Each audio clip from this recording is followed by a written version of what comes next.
Selamat ya Bang, mungkin Anda dibesarkan oleh orang tua yang baik.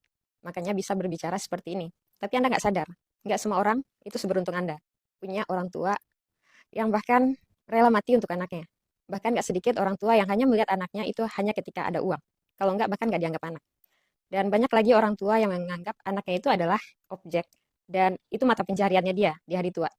Jadi, walaupun dia masih sehat, kalau selagi anaknya bisa kerja, itu bahkan dia menggantungkan hidupnya sama anaknya. Ya, saya berbicara seperti ini bukan untuk keseluruhan orang tua.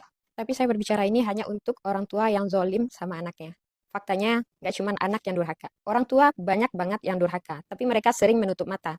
Karena dalih alasan agama yang berkata surga di bawah kakinya. Jadi dia selalu merasa benar. Yang namanya manusia, itu pasti ada salahnya.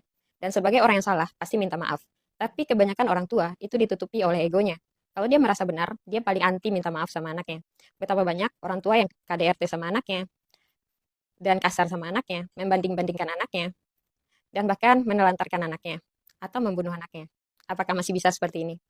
Anda bersyukur harusnya punya orang tua yang baik, makanya Anda rela berkorban dan memberi apa saja, bahkan rela nggak makan. Saya pun juga demikian. Ya, semoga selalu beruntung dan tidak dikecewakan oleh orang tuanya. Karena yang namanya orang tua itu manusia biasa yang bisa berubah juga. Ya, saya pahami itu. Kalau di luar negeri memang orang tua yang belajar untuk menjadi orang tua. Sementara kalau di Indonesia, malah kita yang sebagai anak ini dituntut untuk memahami orang tua, untuk mengerti orang tua, untuk belajar jadi anak yang baik, yang membanggakan. Sementara orang tua menutup mata, nggak mau berubah, nggak mau membuka pola pikirnya, dan menjadikan anaknya aset. Gak semua orang itu seberuntung Anda. Banyak banget, ya kalian bisa baca deh kolom komentar, bahkan ada yang memilih, mending saya durhaka, karena terlalu kecewa sama orang tuanya.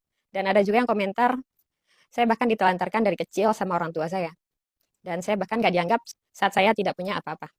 Baca lagi deh komentar-komentar orang-orang yang mungkin tidak seberuntung Anda nasibnya saat memiliki orang tua.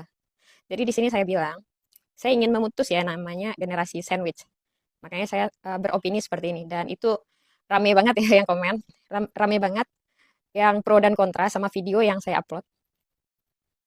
Dan sejak dewasa ini saya mulai sering belajar ilmu parenting ya. Di sini juga saya belum menjadi orang tua. Ya, tapi nggak harus kecelakaan dulu kan, agar kita tahu rasanya sakit, rasanya menderita. Makanya saya ingin memantaskan diri dulu nih. Nah, makanya sekarang-sekarang ini juga saya sering belajar ilmu parenting. Terus juga saya sering baca-baca buku tentang parenting.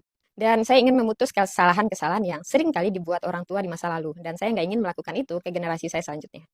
Ya, cukuplah kita aja gitu. Jangan sampai generasi kita itu kayak ngerasain apa yang kita rasain. Atau kita nggak dipenuhi nih haknya sebagai anak. Nah, saya ingin memutus hal itu gitu. Dan sering kali yang kita dengar selama ini, sesalah-salahnya